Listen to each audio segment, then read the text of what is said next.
بدي اعمل عليكم اطلالة عن بطارية السيارة. نحن عايشين على بطارية السيارات اليوم.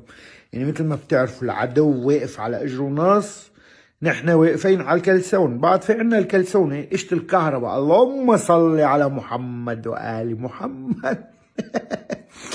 حاصل لنفوت بالموضوع. فرع المعلومات امبارح بلش يكمش هالصرافين وهالصرافين. يعني تقول انه يعني مش عم حسين علي محمد، حسين علي محمد، محمد احمد محمود، حسين علي احمد، كلهم اسمائهم هاي. العمى ما قريت ولا جورج ولا سيمون ولا ما قريت شيء. يعني كل هالاسامي اللهم صل على النبي. يعني عن جد وينك يا حسين بن علي؟ وينك يا امام علي وتيجي وتشوف؟ وينك يا رسول الله تيجي وتشوف مكانات الصيرفة؟ صحقونا يا رسول الله، صحقونا يا حسين، صحقونا يا امام علي، والله صحقونا صحق. مين هن هودي اللي لابسين اسماءكم؟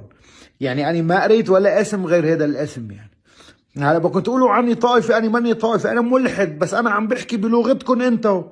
هيدي لغتكم، هيدا البلد هيك مقسم طوائف. ما قرينا. إن شاء الله شي يوم شعبة المعلومات تكمش مكتب لنتنياهو مثلا انه عامل صيرفة وعم بيصرف للعالم وبيلعب بسعر الصرف. والله امريكا عسلامتها والاعداء عسلامتهم، والله كل اعدائنا واخصامنا عسلامتهم، والدولة عسلامتها، ورياض سلامة عسلامته. كل واحد فتح لي منصة وقاعد شو يلا.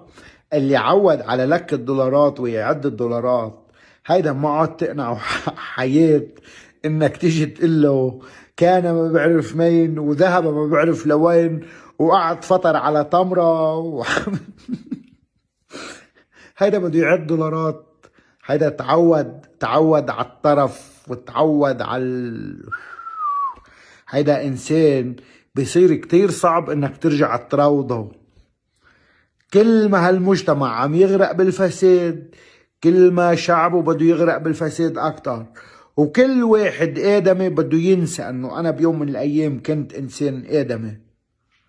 الآدمي صفاته كتير كبيرة، والآدمي مهمته اليوم كتير صعبة بمجتمعنا ومثل ما نحن عايشين. يعني هذا الآدمي.